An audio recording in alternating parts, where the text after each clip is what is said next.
une connaissance qui, enfin, je pense qu'elle est chrétienne et qu'elle prie en tout cas, hein, et elle recevait des messages de personnes qui étaient décédées, plusieurs personnes qui venaient lui dire que de prier pour eux parce qu'ils étaient vraiment mal là où ils étaient, qu'ils n'avaient pas encore trouvé la lumière, enfin ce genre de choses. Et tout le temps, elle recevait ce genre de messages et elle priait pour eux. Il y avait des âmes qui venaient pour le remercier à la fin, pour dire merci, on a pu vraiment être en paix, merci pour toutes tes prières. Nous, là où on est, on ne peut plus parler au Seigneur. En tout cas, vraiment, on te remercie et tout ça, hein. Enfin, Qu'est-ce que j'en pense? Qu'est-ce que la Bible en pense? voilà. C'est faux. En fait, ça, c'est cette personne, déjà pour ton information, a besoin d'une délivrance. En fait, je vais être dur, cru, ben c'est la vérité, hein. Elle est possédée par un esprit de médiumnité. Donc, elle a besoin d'une véritable délivrance pour être libérée de ces esprits. Parce que on va toujours répondre avec la parole à l'appui, hein. Hébreux chapitre 9, verset 27.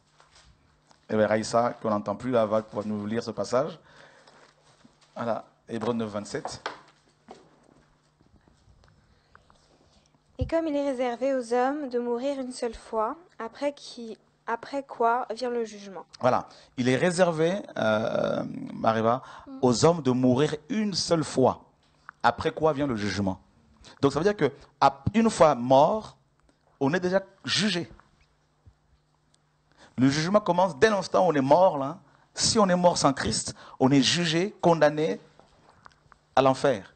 Mais le don prophétique, c'est pas un don aussi de Dieu. Enfin, Si, le don de prophétie. de connaître l'avenir. L'avenir, oui, mais pas l'au-delà.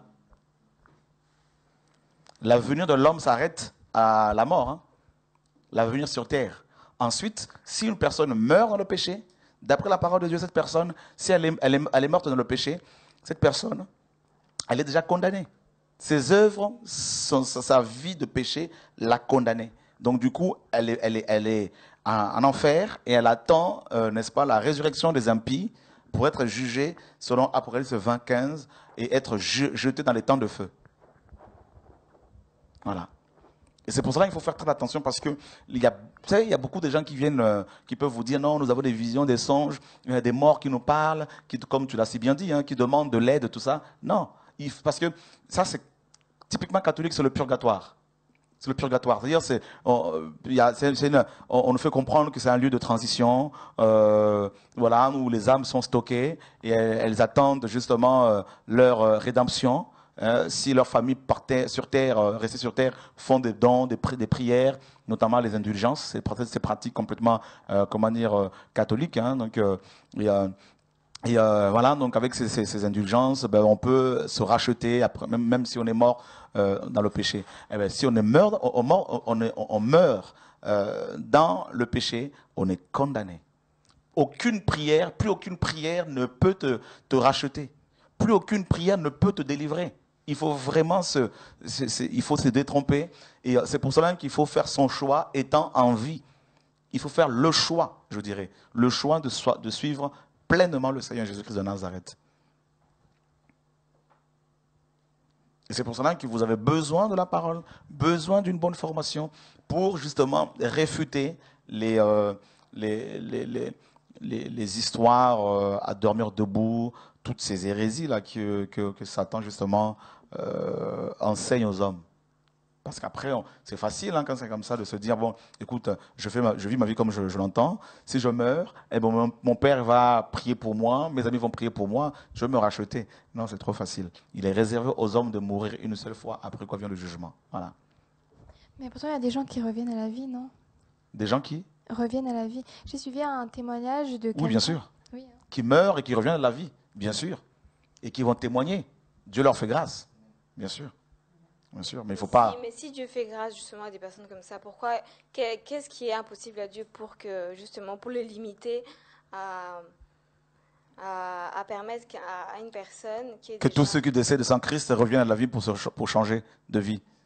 C'est Non, ça? pas tous, mais certains peuvent jouir d'une grâce, non? Tu sais Ben bien. justement, il y a ceux qui décèdent et qui reviennent à la vie. En fait, Dieu les choisit de manière particulière pour que ces personnes aillent alerter les autres, en fait. Tout simplement. Mais qu'est-ce qu'on va penser alors des fantômes Enfin, je sais pas si vous croyez aux fantômes. Moi, Bien je sûr, crois. mais ça existe les fantômes.